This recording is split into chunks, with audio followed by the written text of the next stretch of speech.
കോറപ്പിസ്കോപ്പാച്ചൻ, Pandalam ആർത്തിൽ cent George മഹാ ഇടവകയുടെ വിശ്വാസികളുടെ നമ്മെ സംബന്ധിച്ച് വളരെ അനുഗ്രഹീതമായ ദിവസങ്ങളിലൂടെ നമ്മൾ കടന്നു പോവുകയാണ്. പന്തളത്തെ അതിപുരാതനമായ ഒരു ദേവാലയം എല്ലാ വർഷവും നമ്മൾ ഓർക്കുകയും സ്മരിക്കുകയും ചെയ്യുന്നതാണ് വിശുദ്ധ ഗീവർഗീസ് സഹദായുടെ ഓർമ്മയും അദ്ദേഹം ലോകത്തിന് നൽകിയ സന്ദേശവും. 4-ാം നൂറ്റാണ്ടിൽ പാലസ്തീനിലെ ലിഡ ഗ്രാമത്തിൽ വിശുദ്ധനായ ഗീവർഗീസ് സഹദാ ജനിച്ചു, പ്രവർത്തിച്ചു. ഗീവർഗീസ് സഹദായുടെ നാമത്തിലുള്ള ദേവാലയമാണിത്. സഭയുടെ ചരിത്രം പഠിക്കുമ്പോൾ കേരളത്തിലെ പുരാതനമായ ദേവാലയങ്ങളെല്ലാം തന്നെ ദൈവമാതാവിൻ്റെ നാമത്തിലുള്ള ദേവാലയമാണ്. പിന്നീടുണ്ടായ ദേവാലയങ്ങൾ മാർത്തോമാ ശ്ലീഹായുടെ നാമത്തിലുണ്ടായ ദേവാലയങ്ങളാണ്. പിന്നീട് സ്ഥാപിതമായ ദേവാലയങ്ങളെല്ലാം വിശുദ്ധനായ ഗീവർഗീസ് സഹദായുടെ നാമത്തിലുള്ളതാണ്. അതിനുശേഷമാണ് മറ്റ് പല സഹദേന്മാരുടെയും ശുദ്ധിമതികളുടെയും നാമത്തിലുള്ള ദേവാലയങ്ങൾ മലങ്കര സഭയിൽ ഉണ്ടായിട്ടുള്ളത്. പുരാതനമായ ദേവാലയങ്ങളുടെ പൈതൃകത്തിലാണ് പന്തളത്തെ പ്രഥമ ദേവാലയമായ ആർത്തിൽ മഹാ ഇടവക നിലകൊള്ളുന്നത്. വിശുദ്ധനായ ഗീവർഗീസ് സഹദായുടെ മധ്യസ്ഥതയിൽ അഭയം പ്രാപിച്ചുകൊണ്ട് നമ്മുടെ പൂർവികർ ഈ ദേശത്തൊരു ദേവാലയം പണിതുയർത്തുവാനായിട്ട് ഇടയായി. അവരുടെ അധ്വാനങ്ങളെയും പ്രയത്നങ്ങളെയും നന്ദിപൂർവ്വം നമ്മൾ സ്മരിക്കുകയാണ്. ഗീവർഗീസ് സഹദാ ലോകത്തിന് നൽകിയ സന്ദേശം എന്താണ്? വളരെ ഹ്രസ്വമായി 3 കാര്യങ്ങൾ പറയുവാനാണ് ആഗ്രഹിക്കുന്നത്. ഒന്നാമതായി, വിശുദ്ധനായ ഗീവർഗീസ് സഹദാ ദൈവത്തെ പൂർണ്ണമായും സ്നേഹിച്ചു. ദൈവത്തെ സ്നേഹിച്ചു. ദൈവത്തെ സ്നേഹിക്കുന്നവർക്ക് മാത്രമേ ലോകത്ത് വലിയ നേതാക്കന്മാരായും സഹദായായും എത്തിച്ചേരുവാനായിട്ട് കഴിയുകയുള്ളൂ. കർത്താവ് തന്നെ ആവശ്യപ്പെടുന്നുണ്ട്, പൂർണ്ണ ഹൃദയത്തോടും പൂർണ്ണ ആത്മാവോടും പൂർണ്ണ മനസ്സോടും ദൈവത്തെ സ്നേഹിക്കണം. ആവർത്തന പുസ്തകം 6-ാം അധ്യായം 5-ാമത്തെ വാക്യത്തിൽ പറയുന്നു, നിന്റെ ദൈവമായ യഹോവേ പൂർണ്ണ മനസ്സോടും പൂർണ്ണ ശക്തിയോടും പൂർണ്ണ ഹൃദയത്തോടും സ്നേഹിക്കണം. മത്തായിയുടെ സുവിശേഷം 22-ാം അധ്യായത്തിൽ യേശു തമ്പുരാൻ ഇത് ആവർത്തിച്ച് പ്രഖ്യാപിക്കുന്നുണ്ട്. ഈ 2 ഭാഗങ്ങളും ചേർത്ത് വായിക്കുമ്പോൾ 4 കാര്യങ്ങളാണ് പറയുന്നത്. എങ്ങനെയാണ് ദൈവത്തെ സ്നേഹിക്കേണ്ടത്? പൂർണ്ണ ഹൃദയത്തോടെ ദൈവത്തെ സ്നേഹിക്കണം, പൂർണ്ണ മനസ്സോടെ ദൈവത്തെ സ്നേഹിക്കണം, പൂർണ്ണ ആത്മാവോടെ ദൈവത്തെ സ്നേഹിക്കണം, പൂർണ്ണ ശക്തിയോടെ ദൈവത്തെ സ്നേഹിക്കണം.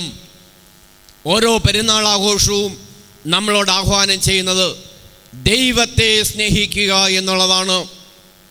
ഗീവർഗീസ് സഹദായുടെ മധ്യസ്ഥതയിൽ അഭയം പ്രാപിക്കുമ്പോൾ ദൈവത്തെ സ്നേഹിക്കുവാനാണ് പഠിപ്പിക്കുന്നത്.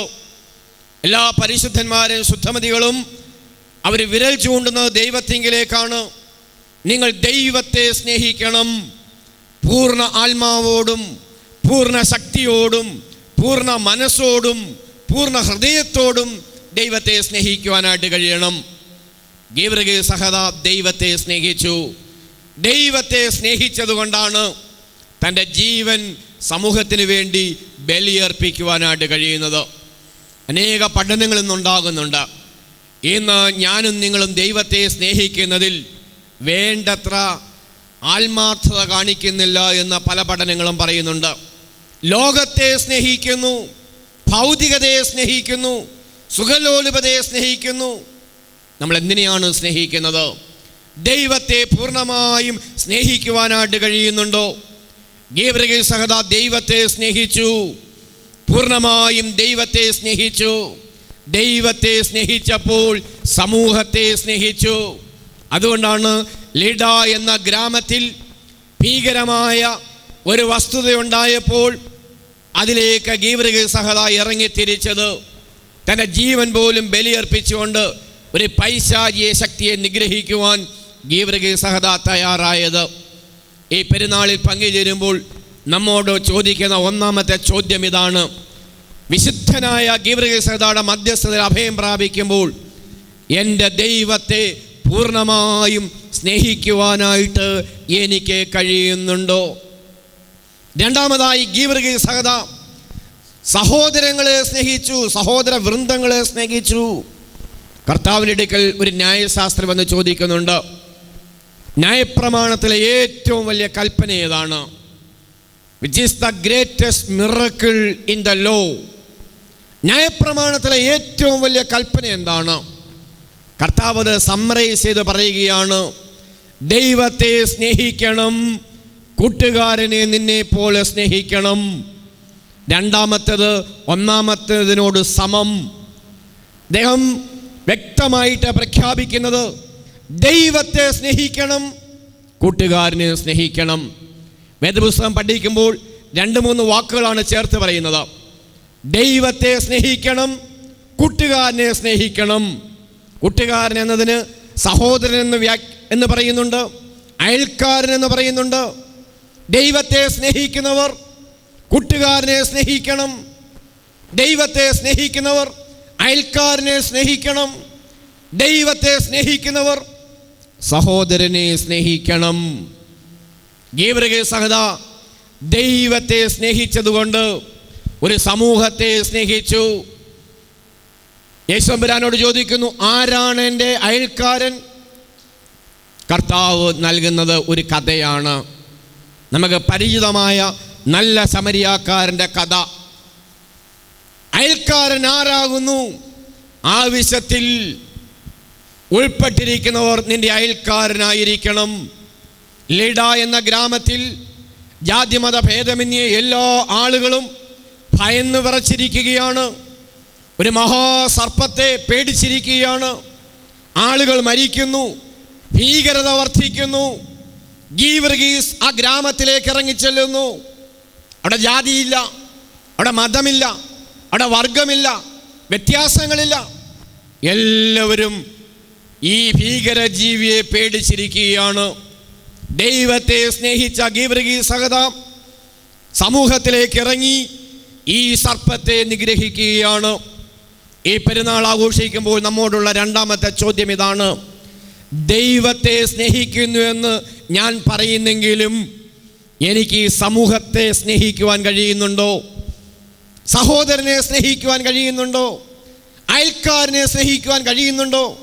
കൂട്ടുകാരനെ സ്നേഹിക്കുവാൻ കഴിയുന്നുണ്ടോ? ഈ അടുത്ത സമയത്ത് പത്രമാധ്യമങ്ങളിൽ കൂടിയൊക്കെ നമ്മൾ അറിഞ്ഞതാണ് കാസർഗോഡ് നടന്ന എൻഡോസൾഫാൻ ഇഷ്യൂ. നിങ്ങൾ വായിച്ചു കാണും. 100 കണക്കിന് മനുഷ്യരാണ് ഭീതിയിൽ കഴിയുന്നത്. എൻഡോസൾഫാൻ ബാധിച്ച് അടുത്ത തലമുറയെ തന്നെ നശിപ്പിക്കുകയാണ്. ആരോഗ്യത്തിന് പ്രശ്നമുണ്ടാകുന്നു, ജനിതക വൈകല്യങ്ങളുണ്ടാകുന്നു, തലവലിയ കുഞ്ഞുങ്ങളുണ്ടാകുന്നു, ശോഷിച്ച കുഞ്ഞുങ്ങളുണ്ടാകുന്നു, ഭാര്യാഭർത്താക്കന്മാർക്ക് മക്കളുണ്ടാവാതാകുന്നു. എന്തോ ഒരു പ്രശ്നം. ലിഡ എന്ന ഗ്രാമത്തിൽ ഒരു ഭീകരത അനുഭവിച്ചതുപോലെ കേരളത്തിൻ്റെ വടക്കൻ ജില്ലകളിൽ ജാതിമത ഭേദമന്യേ എല്ലാവരും എൻഡോസൾഫാൻ്റെ ഭീകരതയിൽ അമർന്നിരിക്കുകയാണ്. 2 ദിവസത്തിന് മുമ്പ് ഞാൻ യൂണിവേഴ്സിറ്റിയിൽ ചെന്നു. ഞാൻ ആവശ്യപ്പെട്ടു, എൻഡോസൾഫാനെ കുറിച്ച് എഴുതിയ ഏറ്റവും പുതിയ പുസ്തകങ്ങളുണ്ടോ? യൂണിവേഴ്സിറ്റിയിൽ ലൈബ്രറിയിൽ തപ്പിയപ്പോൾ 3-4 പുസ്തകങ്ങൾ കിട്ടി. പലതും ഞാൻ കണ്ടതാണ്. അവിടെ എനിക്ക് 2009 PhDക്ക് സമർപ്പിച്ച ഒരു തിസീസ് ലഭിച്ചു. കോഴഞ്ചേരി കോളേജിലെ ഒരു അധ്യാപികയുടേതാണ്. സയൻസിൻ്റെ ഒരു PhD ഗവേഷണമാണ്. 2 മുയലുകളിൽ എൻഡോസൾഫാൻ നൽകി നടത്തിയ പരീക്ഷണമാണ്. 90 ദിവസം നടത്തിയ പരീക്ഷണം. എൻഡോസൾഫാൻ കൊടുക്കുന്നതിന് മുമ്പ് മുയലിൻ്റെ ബ്രെയിൻ, മുയലിൻ്റെ ഹാർട്ട്, ലങ്സ്, ശരീരം ഇവയൊക്കെയും പരീക്ഷണ വിധേയമാക്കി. എല്ലാം നല്ല ആരോഗ്യപരമായത്. എൻഡോസൾഫാൻ നൽകി 10 ദിവസം കഴിഞ്ഞു. ബ്രെയിന് വ്യത്യാസമുണ്ടായി, ലങ്സിന് വ്യത്യാസമുണ്ടായി, ഹാർട്ടിന് വ്യത്യാസമുണ്ടായി. 50 ദിവസം, 70 ദിവസം, 90 ദിവസം, 90 ദിവസത്തെ പരീക്ഷണമാണ്. 2 മുയലുകളിൽ നടത്തിയ പരീക്ഷണം. ഈ മുയൽ ആകെ വികൃതമായി, തലച്ചോറ് വികൃതമായി, ഹൃദയം വികൃതമായി. നോക്കണം, മുയലുകളിൽ നടത്തിയ പരീക്ഷണമാണ്. 100 കണക്കിന് മനുഷ്യരെയാണ് കാസർഗോട്ട് ഇത് ബാധിച്ചുകൊണ്ടിരിക്കുന്നത്. കർണാടകയിൽ ബാധിച്ചുകൊണ്ടിരിക്കുന്നത്. ദൈവത്തെ സ്നേഹിക്കുന്നു എന്ന് പറയുന്ന എനിക്ക് ഈ തലമുറയോട് എന്ത് പ്രതിബദ്ധതയാണ് ഉണ്ടായത്? എൻഡോസൾഫാൻ വിഷയമുണ്ടായപ്പോൾ എൻ്റെ മനസ്സ് ദുഃഖിച്ചിട്ടുണ്ടോ? എൻ്റെ മനസ്സ് വേദനിച്ചിട്ടുണ്ടോ? നമ്മുടെ മക്കൾക്ക് ഇതുണ്ടാകുമ്പോൾ, നമ്മുടെ ഗ്രാമത്തിൽ ഇതുണ്ടാകുമ്പോഴാണ് ഈ പ്രശ്നം തിരിച്ചറിയുവാനായിട്ട് കഴിയുന്നത്. ഇതേപോലൊരു സംഗതിയായിരുന്നു 3-ാം നൂറ്റാണ്ടിൻ്റെ അന്ത്യത്തിൽ 4-ാം നൂറ്റാണ്ടിൻ്റെ പ്രാരംഭത്തിൽ ലിഡാ ഗ്രാമത്തിലുണ്ടായത്. ഒരു ഗ്രാമത്തെ മുഴുവൻ ഞെടുക്കിയ ഒരു മഹാവ്യാളിയെ ഗീവർഗീസ് നിഗ്രഹിക്കുന്നു. ആ ജനതയുടെ ഭീകരത മാറ്റിക്കൊടുക്കുന്നു. ആ ജനതയ്ക്ക് ശാന്തി ഉണ്ടാക്കി കൊടുക്കുന്നു. ആ ജനതയ്ക്ക് സമാധാനം ഉണ്ടാക്കി കൊടുക്കുന്നു. അതുകൊണ്ട് ഗീവർഗീസ് സഹോദരരുടെ പെരുന്നാൾ എന്ന് പറയുന്നത് ഓർത്തഡോക്സുകാരുടേതോ ക്രിസ്ത്യാനികളുടേതോ മാത്രമല്ല. ഗീവർഗീസ് സഹോദരരുടെ പെരുന്നാളിന് ജാതിയില്ല, മതമില്ല. നമ്മുടെ ഈ ദേവാലയത്തിലെ പെരുന്നാൾ ആഘോഷിച്ച അവസരത്തിൽ നമ്മൾ ചെമ്പെടുപ്പ് നാട് മുഴുവനും പോയി നാനാജാതി മതസ്ഥര് നേർച്ച കാഴ്ചകൾ ഇട്ടു. അതിൻ്റെ അർത്ഥം എന്താണെന്നറിയാമോ? ഈ നാടിൻ്റെ സമാധാനം, ഈ ഗ്രാമത്തിൻ്റെ സ്വസ്തി, ഈ ദേശത്തിൻ്റെ അഭിവൃദ്ധി, ഈ ദേശത്തിൻ്റെ അഖണ്ഡത, ഇതാണ് വിളംബരം ചെയ്യുന്നത്. ഗീവർഗീസ് സഹോദര ഒരു ഗ്രാമത്തിന് മുഴുവൻ ശാന്തിയും സമാധാനവും പകർന്നു എന്നുള്ളത് നമ്മൾ ഓർത്തിരിക്കണം. മൂന്നാമതായി ഗീവർഗീസ് സഹോദരയുടെ പെരുന്നാൾ ആഘോഷിക്കുമ്പോൾ നമ്മൾ ഓർത്തിരിക്കേണ്ടത്, വിശുദ്ധനായ ഗീവർഗീസ് സഹോദര ഒരു ഗ്രാമത്തിൻ്റെ എല്ലാ പൈശാചികതയും നിഗ്രഹിച്ചു. ഗീവർഗീസ് സഹോദരയുടെ ചിത്രം നമുക്കറിയാം. അനേക ചിത്രങ്ങൾ ഗീവർഗീസ് സഹോദരയെക്കുറിച്ചുണ്ട്. ഓരോ ദേശത്തും ഓരോ തരത്തിലുള്ള ചിത്രങ്ങളാണ് വളരെ പ്രശസ്തി നേടിയിട്ടുള്ളത്. ഇൻ്റർനെറ്റിൽ നിങ്ങൾ പരിശോധിക്കാമെങ്കിൽ, സെൻറ്റ് ജോർജ് എന്ന് അടിച്ചിട്ട് അതിന് ഇമേജ് എടുക്കാമെങ്കിൽ ഗീവർഗീസ് സഹോദരയുടെ വ്യത്യസ്തങ്ങളായ ചിത്രങ്ങൾ നിങ്ങൾക്ക് കാണുവാനായിട്ട് കഴിയും. ഇങ്ങനെയാണോ ഗീവർഗീസ് സഹോദരയുടെ ചിത്രം എന്ന് ചോദിച്ചാൽ അതൊരു പ്രതീകമാണ്. അശ്വാരൂഢനായ ഗീവർഗീസ് ഒരു മഹാവ്യാളിയെ നശിപ്പിക്കുന്നു. ഒരു പ്രതീകമാണ്, ഒരു രൂപമാണ്, ഒരു തിന്മയാണ് നിഗ്രഹിക്കുന്നത്.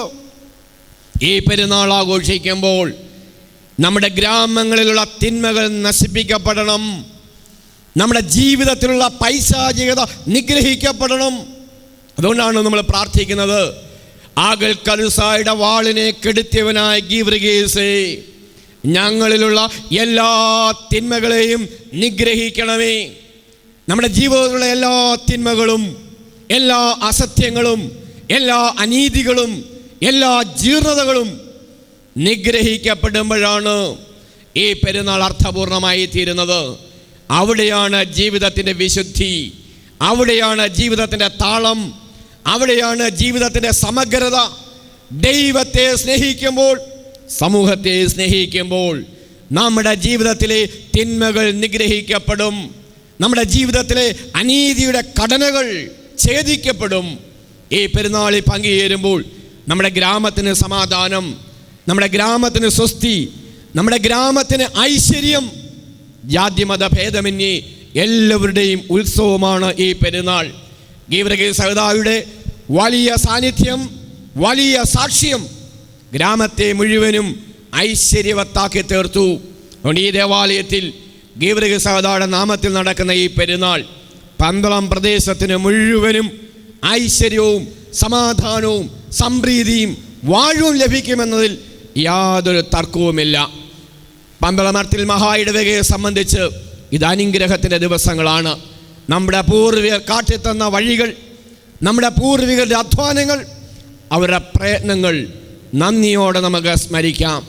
ഗീവർഗീസ് സഹോദര നമ്മുടെ വ്യക്തി ജീവിതത്തിൽ നൽകിയിട്ടുള്ള വലിയ സാക്ഷ്യങ്ങൾ, നമ്മുടെ കുടുംബങ്ങൾക്ക് നൽകിയിട്ടുള്ള മധ്യസ്ഥതകൾ, നമുക്ക് ലഭിച്ചിട്ടുള്ള അനുഗ്രഹങ്ങൾ, ദൈവത്തെ നമുക്ക് സ്തുതിക്കാം. നമ്മുടെ ഈ കുഞ്ഞുങ്ങൾക്കൊക്കെയും വീണ്ടും വീണ്ടും ഇത് ലഭിക്കുവാനും ഈ ദേശത്തിന് മുഴുവനും വാഴുവിനായി തീരുവാനും ഇവിടുത്തെ പെരുന്നാൾ അനുഗ്രഹകരമായി തീരുവാനായിട്ട് നിങ്ങൾ പ്രാർത്ഥിക്കണം.